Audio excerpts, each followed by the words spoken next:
Welcome, everybody. We're just going to get started on our two-part series about leadership through everyday moments. And so we're going to go over a couple things as well as we will review some videos as well, like some little demos.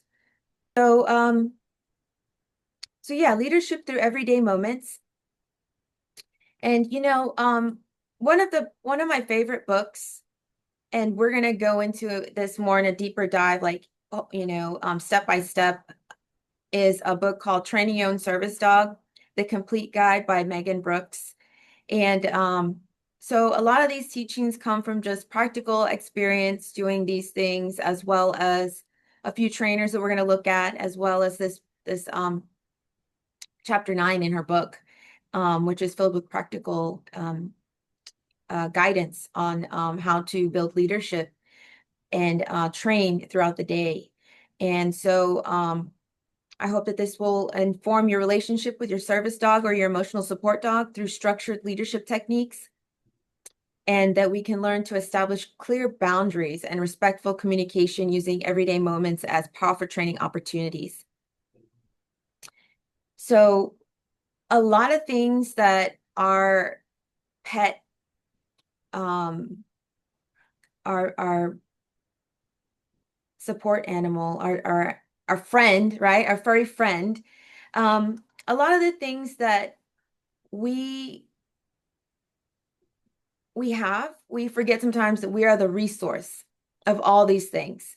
And so a lot of this leadership is based on sort of what some people call the no free lunch policy, or the payday policy, right? Where we have something good for them, and we expect something for them to have that in return.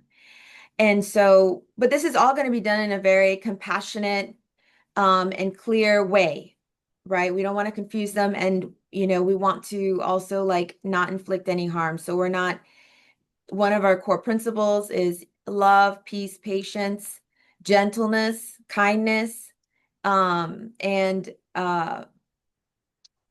faithfulness. So none of these techniques involve, hitting your dog or using a choke chain or a prong collar, anything that's very punitive like that. Like, we do believe in discipline, but it's not, those aren't techniques that we use or recommend, because we're trying to establish a friendship with this dog and leadership position. So today's focus is, as a team leader, you provide all good things. And so, like, leadership isn't about being bossy, it's about being reliable, consistent, which is one of our core values of being faithful, right? Being faithful to provide for your dog and have your dog trust and respect that the good things are coming from you, and that there's a schedule too, because they do have instincts. So anything good, like attention, food, walks, car rides, putting the leash on, going outside to enjoy nature, the best spot on the couch, sitting on your bed, like, you can start to think, what are all the good things that you provide that we can start to re-examine and look at how we're going to make sure that they are respecting our boundaries. So when it concerns like the best spot on the couch, or when it concerns food, we want to be able to, or even the door, we want to be able to command their respect. And so we can start highlighting mealtime, right? So we could take our training into bite-sized moments, right? So every time they're fed, morning and evening, right? And hopefully you're portioning out their food to the proper size for them. And sometimes your feeding schedule will overlap with theirs. So that can be a very important key too, that I'm going to get to in a moment. But one of the biggest tips is not to free feed them. So you want to provide, good quality food, of course, consistent meal times, plans for meal times, but consistent access to full food undermines your role as a provider and reduces motivation for training. They kind of start to lose respect a little bit when resources just kind of magically appear all the time, right? And I'm sure that happens in human relationships too. If you can think back, like when you maybe met someone who really didn't value your time or your resources, and they just kind of took it for granted, right? Because it was always available, always there. And then when you said, okay, I have some boundaries here, then they started to notice, right? Same thing with dogs, and we could do this in a loving way, of course. So, we want to be consistent that when they get fed, right, 1 to 2 times a day, I would say 2 times, just split the food in half. And then, you present their bowl to them, and you require them to sit and to wait, and then you release the food. And you can use your own command. I like to use bon appetit because that's like it's not always something I use with humans or by myself, so I feel like it's a really good command. But you can use whatever command you want. And and then of course, after a period of time, some people recommend 10 minutes. I kind of wait, maybe 30 minutes. Just depends, but the idea is you remove the food after you feed them. And usually the second feeding in the evening, they'll pretty much clear that plate, and they should be good. But basically, we're trying to make training opportunities for meal times to practice eye contact, calm sitting, impulse control, and that every meal becomes a leadership lesson and bonding moment. Um, so you're like reinforcing that role of being a trusted, faithful provider in all good things. And it's just very basic. The other great thing too you can do when it comes to feeding is, you can always schedule like a little micro moment of a short training session of something that might be, causing you an issue that maybe you would like to further clarify. It could be something like, maybe the stay command, maybe they haven't learned how to stay very well. So that could be a moment where you have them, try to stay, and you have treats, and then you can, provide the treats the longer they stay, and then you feed them. Um, so the other thing too, I noticed with dogs that when you free feed them, they tend to be, pickier eaters, more finicky eaters.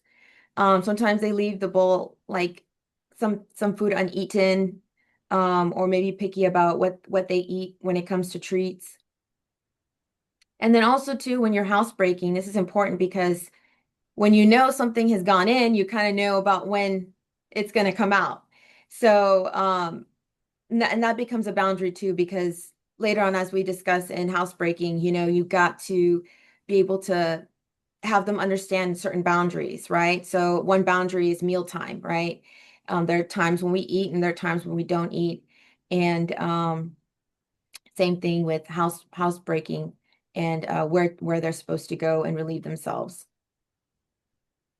And it's okay for dogs. They might, who knows, like depends on your dog. They might, squeak a little bit or whine, if you change this habit for them. But honestly, don't fall for it because dogs are not really meant to be grazers. They have a digestive system that is conducive to like feeding and then not eating for a little bit. So yeah, their digestive system is very fast in a way. So, and if they resist, they might, pull a little hunger strike on you, but that's going to subside. We've all, well, maybe not all of us, but maybe some have experienced, a dog or even a person who's gotten kind of sick.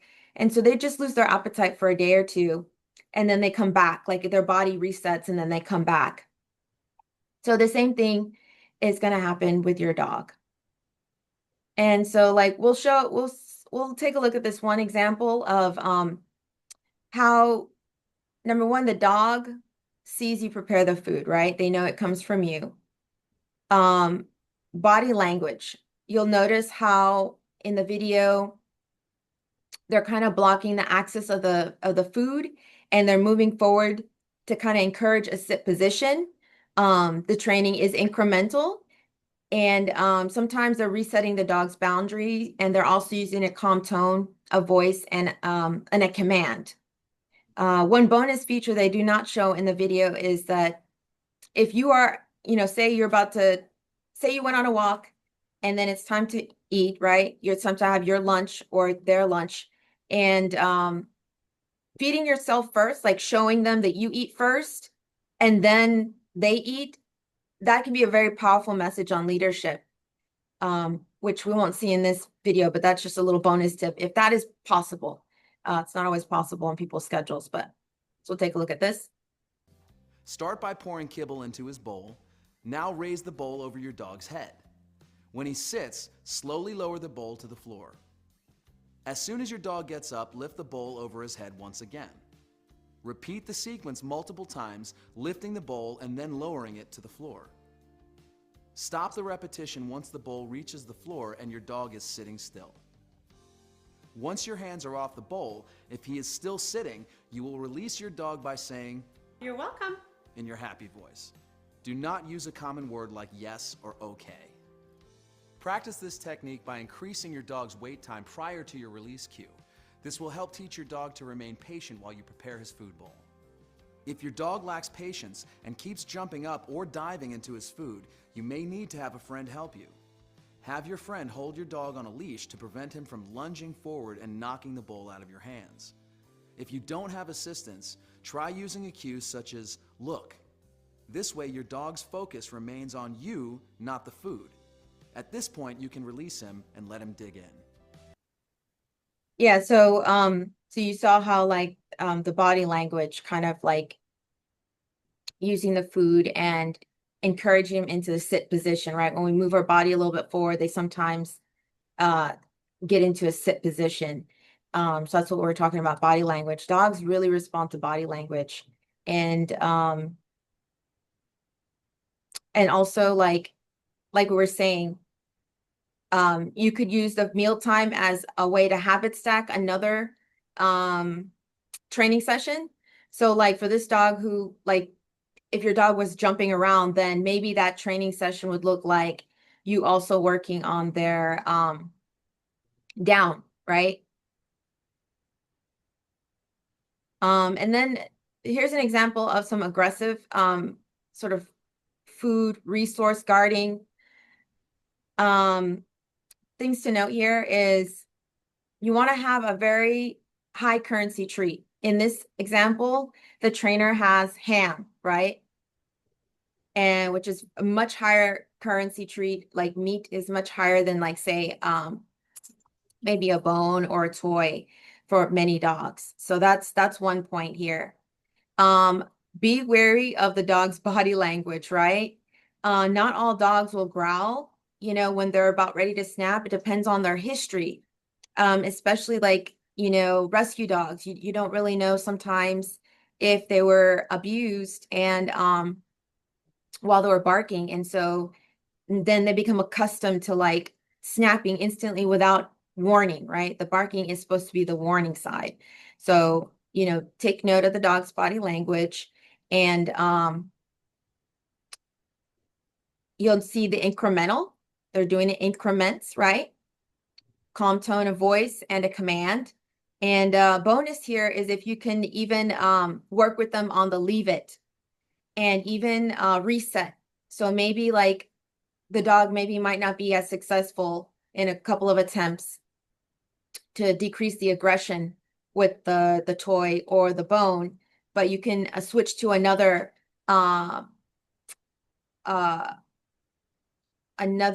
type of training that they're more confident in as a way to reset and then try again, So let's take a look at this one.